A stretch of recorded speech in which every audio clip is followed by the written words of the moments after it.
Now, I'm going to take just a moment to remind you that while John's writings appear in the New Testament, no such thought, concept, or document as a New Testament existed in John's day.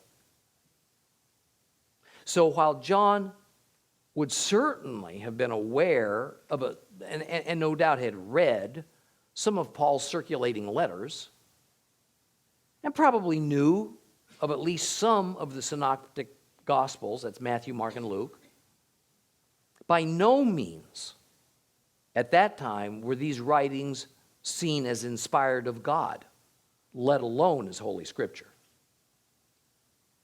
These documents indeed carried authority, but they were not placed on the level of Holy Scripture by believers. The Bible that John and all the writers of the New Testament knew and accepted was the Tanakh, the Hebrew Bible,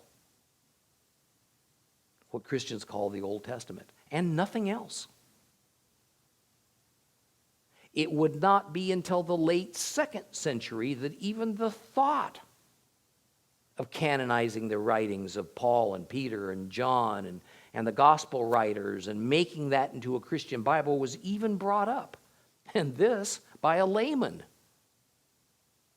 a wealthy shipping magnate named Marcion.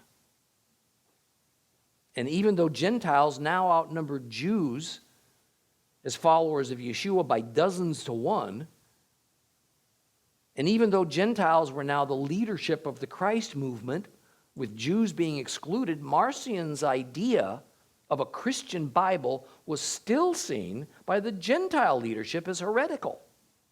And he was promptly admonished for such an outrageous idea.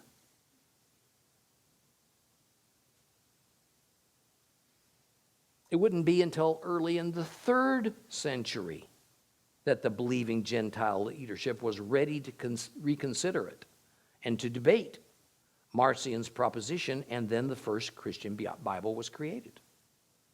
It contained most of the books that we have in our modern New Testaments, but some, like the book of Hebrews, were controversial and not accepted by all. Interestingly, Revelation was one of the first books adopted into the New Testament canon. The Old Testament was retained in its entirety.